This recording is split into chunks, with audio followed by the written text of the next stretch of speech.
असेच एकदा ज्योतिबा सहज पुण्यातील लाकडी पुलाजवळ रात्रीच्या वेळेस फिरायला गेले असता त्यांना एक पांढरं वस्त्र नेसलेली आकृती दिसली. पुलावर एवढ्या रात्रीच्या वेळेस ही स्त्री काय करीत आहे पाहण्यासाठी हळूच ते त्या स्त्रीजवळ गेले. 18-20 वर्षाची तरुणी होती. त्यांनी तिला विचारले, काय बेटी, तू इथे काय करतेस? मित्रांनो, मागील भागात आपण इथपर्यंत वाचन केले होते. आता सुरू करूया पुढील भागाचे वाचन. आपण वाचन करतो आहोत सावित्रीबाई फुले या पुस्तकाचे, जे लिहिले आहे प्राध्यापक रघुनाथ कडवे यांनी. तर चला मित्रांनो, आपण पुढील वाचनाला सुरुवात करू. पुलावर एवढ्या रात्रीच्या वेळेस ही स्त्री काय करीत आहे पाहण्यासाठी ते हळूच त्या स्त्रीजवळ गेले. 18 ते 20 वर्षाची तरुणी होती ती. त्यांनी तिला विचारलं, काय बेटी, तू इथे काय करीत आहेस? तू इथे कशाला आली आहेस? तिने उत्तर दिले, जीव द्यायला. या प्रश्नाचं उत्तर देण्यापूर्वीच ती ओक्साबोक्शी रडू लागली. अगं, का रडतेस? काय गुन्हा केलास तू? या प्रश्नाला तिच्याजवळ उत्तर नव्हते. तिच्या डोळ्यात फक्त अश्रू होते. ज्योतिबांना आत्महत्येचं कारण शोधायला फार वेळ लागला नाही. तिच्या देहाकडे पाहताच त्यांना कल्पना आली होती, ही बालविधवा आहे आणि कोण्या भामट्याच्या कचाट्यात सापडून ती गरोदर झालेली आहे. या काळात शेकडो बालविधवा वाकडं पाऊल पडल्यामुळे काळाच्या पडद्याआड झाल्या होत्या. 8-10 वर्षाची वधू आणि 50शी ओलांडलेला वर यांचे लग्न होणाऱ्या समाजात बालविधवेचे प्रमाण काय कमी राहिले? कौमार्य येताच तिच्यावर अत्याचार आणि जन्मभर मग पांढऱ्या कपाळाची म्हणून एखाद्या कोपऱ्यात बोळखी होऊन राहण्याचं जीवन, आणि चुकून वाकडा पाय पडला तर आई बापाकडून आणि समाजाकडून अवहेलना. बालविधवांच्या नशिबी दुःखाशिवाय दुसरं काही नव्हतं. कळी उमलायच्या अगोदरच कुचकरून टाकली जात असे. मग या कळीला कोण महत्व देणार? बालविधवाचा स्वतःचा नाश तर व्हायचाच, पण त्याबरोबर पोटात वाढणाऱ्या बालकाची जगात येताच गळा दाबून हत्या केली जात होती. ज्योतिबांच्या डोळ्यासमोर बालविधवेचे जीवन उभे राहिले आणि त्यांनी त्या तरुणीला आणखी बोलकी केली. तुझं नाव काय बेटा? काशीबाई. तू कोणाची मुलगी? तू कुठे राहतेस? या प्रश्नांची उत्तरं ती देऊ शकली नाही. तिला आई वडील, नाव गाव माहीत नव्हतं, अशातला भाग नव्हता. ती काही अनाथालयातील मुलगी नव्हती, पण तिला आपल्या आई वडिलांचं नाव सांगायचं नव्हतं. आपल्या आई वडिलांवर समाजानं ताशारे झाडावेत वा त्यांचा बहिष्कार करावा असे काही होऊ नये म्हणून तर तिने हा मार्ग पत्करला होता. ती चूप होती, मूक होती. ज्योतिबांना आपलं नाव गाव सांगितलं, आपण कोण याची पुरेपूर ओळख करून दिली आणि आपल्यासोबत चालण्याविषयी विनवू लागले. बेटी, मी तुझा धर्माचा पिता होईल. माझी पत्नी तुझी आई होईल. मला मूल बाळ नाहीत. तूच हो माझी मूल, तूच हो माझी कन्या. तुझा पुत्र माझा नातू होईल. सोड हा आत्महत्येचा, भ्रूण हत्येचा विचार. समाजानं तुला टाकली तरी आम्ही तुला टाकणार नाही, आणि माझ्या घरी असल्यास कोणाला तुझ्याकडे वाकड्या नजरेनं पाहण्याची हिंमत होणार नाही. चल बेटी. ज्योतिबानं त्या मुलीचं, काशीबाईचं मन वळवलं आणि पुढे घालून घरी घेऊन आले. सावित्रीबाईला घरी येतात सर्व हकीकत सांगितली आणि हीच आपली कन्या समजून आपण हिचे सारे काही करायचे ठरवलं. सावित्रीबाई दिनांची माऊली होती. बालविधवाचं दुःख तिनं पाहिलं होतं, ऐकलं होतं. भ्रूण हत्येची समाजात रोजच प्रकार घडत आहेत याची तिला जाणीव होती. तिचं मात्र हृदय भरून आलं. तिने काशीबाईला जवळ घेतलं. तिच्या पाठीवरून हात फिरवलाच नव्हता. ती सावित्रीबाईच्या खुशीत शिरली. काशीबाईला आज माय मिळाली. जन्मदातीपेक्षा श्रेष्ठ. काशीबाई बाळंत झाली, तिला मुलगा झाला, त्याचे नाव ठेवले यशवंत. ज्योतिबा सावित्रीबाईनं काशीबाईचं सारं केलं, हाच यशवंत ज्योतिबाचा वारस झाला. थोरांचं सारं थोरच असतं. एकच विधवेचे अश्रू पुसून भागणार नाही. समाजात हजारो बालविधवा आहेत, त्या सर्वांसाठी आम्हाला काही केलं पाहिजे. याची खूण गाठ पती पत्नीनं बांधली. फुले दाम्पत्य बोलके नव्हते, करते होते. त्याची उक्ती आणि कृतीत सुंदर संगत होती. त्यांनी आपल्या घराला लागूनच एक घर घेतलं आणि तीच एक बालहत्या प्रतिबंध गृह स्थापन केलं. झटपट निर्णय, काय होईल कसे होईल असे म्हणत ते बसले नाहीत. त्यांनी चटकन घराबाहेर पाटीही लावून दिली. विद्वांनो, इथे येऊन गुप्तपणे आणि सुरक्षितपणे बाळंत व्हा. तुम्ही आपलं मूल न्यावे किंवा इथं ठेवावे हे तुमच्या खुशीवर अवलंबून आहे. त्या मुलामुलींची काळजी हा अनाथ आश्रम घेईल. ज्योतिबा सावित्रीबाईंना बालहत्या प्रतिबंधक गृह स्थापन 28 जानेवारी 1853 केल्याची बातमी साऱ्या पुण्यात वाऱ्यासारखी पसरली. 2-4 वर्षात या बालहत्या प्रतिबंधक गृहात 100हून अधिक विधवांची बाळंत झाली. सावित्रीबाई बाळंतिणीची स्वतः काळजी घेत. सावित्रीबाई सुईण झाल्या. त्यांच्या अंगणात 5-50 नातवंड खेळू लागली. त्या त्यांच्याशी खेळू लागल्या. पाळणा हलवण्यापासून त्यांचे हागलं मुतलं करण्यापर्यंत कामे सावित्रीबाईंनी केली. धन्य ती माता, दिनांची माऊली अशा माता महाराष्ट्रात जन्मल्या. धन्य आमचा महाराष्ट्र. नावी ही जात पुरुषाचे केस कर्तनाचे काम करीत असताना आपण पाहतो. परंतु एक काळ असा होता की न्हावी लोक स्त्रियांचे केशवपन करीत. त्या स्त्रिया म्हणजे विधवा. एखाद्या स्त्रीचा पती मरण पावला की ती विधवा होते. अशा विधवेने संन्यासिनीचे जीवन जगावे अशी रूढ होती. त्यासाठी तिच्या डोक्यावरील संपूर्ण केस काढून टाकीत असत. तिला बोडखी करीत. नेसायला पांढरे वस्त्र देण्यात येई. तिचे कपाळ सताड पांढरे. तिच्या चेहऱ्यावर कधी तेलाचा हात फिरवायचा नाही. तिने देवदेव करीत बसावे. रामायण महाभारत वाचावे. थोरा मोठ्यांपुढे येऊ नये. तिला अपशकुनी समजले जाई. केशवपन केल्यामुळे तिचा चेहरा विद्रूप दिसायचा. मूळचे सौंदर्य पार नाहीसे व्हायचे. या प्रथेविरुद्ध चळवळ काही समाजसुधारकांनी सुरू केली होती. ज्योतिबा सावित्रीबाईंनी त्याला साथ दिली. सावित्रीबाईंनी विधवांचे दुःख बालहत्या प्रतिबंधक गृहाच्या स्थापनेपासून प्रत्यक्ष पाहिलं होतं. त्यांच्या किंकाळ्यांनी त्या व्यथित झाल्या होत्या. विधवांचे केशवपन करताना पण तिचे नातेवाईक तिला जबरदस्तीने धरून ठेवीत असत. त्यामुळे सावित्रीबाईला वाटे ही प्रथा बंद झाली पाहिजे.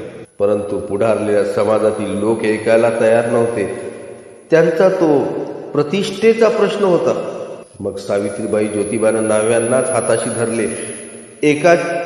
त्यांची एक सभा बोलावली पुण्यात. आणि आपण आपल्या भगिनींवर वस्त्र चालवतो आहोत, हे केवढं पाप आहे याची जाणीव त्यांनी करून देऊन त्यांना केशवपन करावयास न जाण्याची विनंती केली. त्यांच्या लक्षात हे महापाप येताच त्यांनी संप पुकारला. न्हाव्यांचा हा संप त्या काळी खूप गाजला. पाणी ही निसर्गाची देण आहे आणि साऱ्या सृष्टीचे जीवन आहे. परंतु हे पाणी सुद्धा या देशातील अस्पृश्य समाजातील माणसांना मोकळेपणानं मिळत नव्हतं. 1-2 दिवस नव्हे, शतकानुशतके ते पाणी पाणी करीत या विहिरीवरून त्या विहिरीवर, या तलावावरून त्या तलावापर्यंत पाणी वाढा करीत. कोणी पाणी वाढले तर एखादा नदीच्या पात्रातील वाळूत लहानसा खड्डा करून ओंजळीने पाणी घड्यात भरत. एखाद्या नाल्याचे गडूळ पाणी घेऊन येत. एखाद्या नालीचे विरवणीचे पाणी पिण्यास आणि पुण्यात त्यावेळी पाण्यासाठी अनेक हौद बांधले गेले होते. त्यात नगरपालिकेतर्फे पाणी भरण्यात येत असे. सनातनी लोक घडे भरून शिव करीत घेऊन जायचे. स्पृश्य समाजातील लोक यथेच्छ पाणी नेत. कुणी दयाळू घागर 2 घागर समोरचं मडकं घेऊन उभ्या असलेल्या महार मांग चांभाराच्या मडक्यात पाणी घालीत. कोणी भूत दयेने तर कोणी करुणेनं. चैत्र वैशाखात पाण्याची दुर्भिक्ष पडे तेव्हा या दीनबंधूंना पाण्यासाठी वन वन हिंडावे लागे. कोस कोस अंतर चालून जाऊन कुठेतरी अस्वच्छ पाणी आणावे लागे. ज्योतिबा सावित्रीबाई हे दृश्य दरवर्षीच पाहत होते. अस्पृश्यांची कैफियत त्यांनी समाजासमोर मांडली होती, पण ऐकतो कोण? त्यांनी यावर खूप विचार केला आणि ठरवलं आपल्या वाड्यातील हौद अस्पृश्यांसाठी खुला करायचा. हा निर्णय मोठा धाडसाचा होता, पण हे धाडस करणारे क्रांतीवीरच होते ना. त्यांनी निर्णय अंमलात आणला. स्वतः महार मागांचा हात धरून त्यांचे मडक्याला हौदात बुडवले. महात्मा फुलेच्या या कामात सावित्रीबाईचा सक्रिय सहभाग होता. सनातन्यांची त्यामुळे माती अधिकच भडकली. त्यांना जातवाल्यांनी जातीबाहेर टाकले, वाळीत टाकलं. परंतु सतीचे वाण ज्यांनी उचलले ते फुले का मागे फिरणार? कदापि शक्य नाही. उलट त्यांनी एक जाहीरनामा तयार केला आणि सर्व वर्तमानपत्राकडे प्रसिद्धीसाठी पाठविला.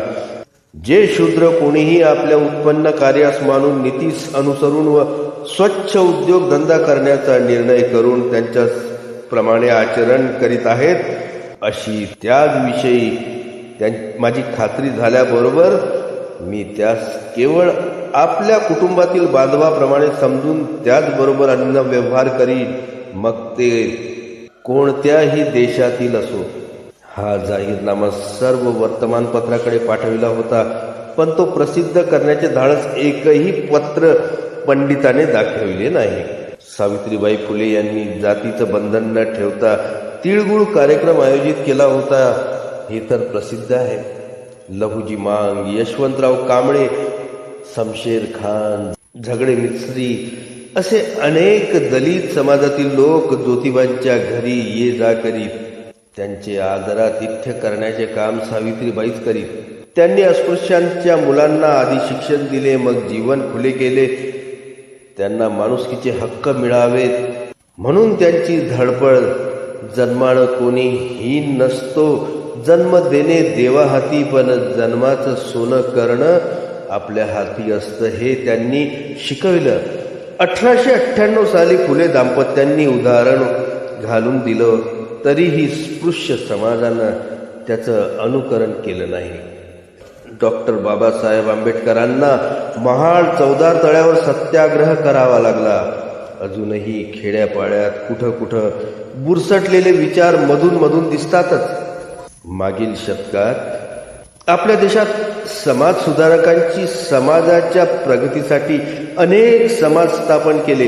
बंगालमध्ये राजा मोहन राय यांनी ब्रह्मो समाज, पंजाबमध्ये स्वामी दयानंद सरस्वती यांनी आर्य समाज, न्यायमूर्ती रानडे, डॉक्टर भांडारकर यांनी महाराष्ट्रात प्रार्थना समाज स्थापन केले. महात्मा ज्योतिबा फुल्यांनी 23 सप्टेंबर 1873 रोजी सत्यशोधक समाज स्थापन केला. ज्योतिबा सत्याशिवाय दुसरा धर्म मानित नसत. सर्व धर्मांनी मान्य केलेली एक गोष्ट आहे, ती म्हणजे सत्य. म्हणूनच ज्योतिबानं त्याला सत्यशोधक समाज असे नाव दिले. या समाजाचे मुख्य तत्व होते, मनुष्य जातीने श्रेष्ठ ठरत नसून तो गुणांनी ठरतो. सत्यशोधक समाजात सर्व जातीचे सभासद होते. कुणबी, माळी होते, तेली होते, महार होते, शिंपी होते. एवढेच नव्हे तर मुसलमान होते.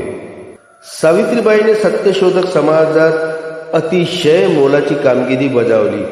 1873 सालचे समाजाच्या घटकाच्या यादीवरून नजर फिरवली असता त्या यादीत 2 सावित्रीबाईचे नाव आढळले.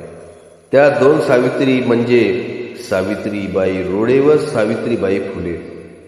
सत्यशोधक समाजाची स्थापना केल्यावर ज्योतिबांनी ठिकठिकाणी दौरे काढले, लोक स्थितीचे बारकाईने निरीक्षण केले आणि बहुजन समाजाला आपली उन्नती कशात आहे हे समजून दिले. सावित्रीबाईंनीही त्यांच्या सोबत फिरू लागल्या. त्यांच्या सोबत फिरत असताना त्या ज्योतिबांच्या भाषणाची टाच न घेत, भाषणं उतरवून घेत. ज्योतिबाने शेकडो सभातून, परिषदातून विचार प्रवर्तक अशी भाषणे केली. त्याचा संग्रह संपूर्णतः उपलब्ध झालेला नाही, तरी त्यापैकी 4 भाषणे डॉक्टर माळी यांनी मिळवलेली आहेत.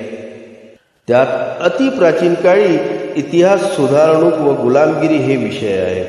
1890 पर्यंत ज्योतिबाने सत्यशोधक समाजाची धुरा आपल्या समर्थ खांद्यावर वाहिली, परंतु त्यांच्या मृत्यूनंतर 1890 ते 1897 पर्यंत ज्योतीत सावित्रीबाईची ज्योत 1893 साली सासवडला सत्यशोधक समाजाचे मोठे अधिवेशन भरले होते.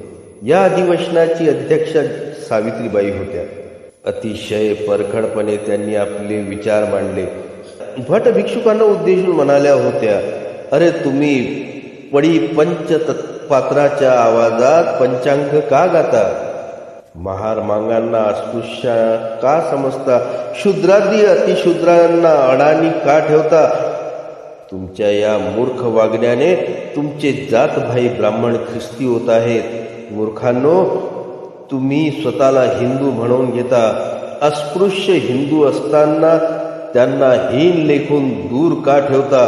गोरे लोक हिंदू नसताना त्यांना शेजारी बसवून पावरोटी मठामठ खाण्यात भूषण मानता आणि महार मागांची सावली पडली तर विटाळ झाला असे तुम्ही मानता.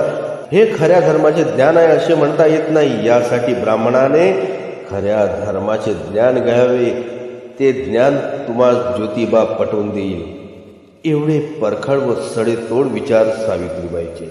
तर मित्रांनो, आजचे वाचन आपण इथेच थांबवूया आणि भेटूया पुढील भागात. आपणास जर माझी वाचनशैली, माझा हा उपक्रम आवडला असेल तर कृपया चॅनलला लाईक करा, सबस्क्राईब करा आणि शेअर करायला विसरू नका. धन्यवाद.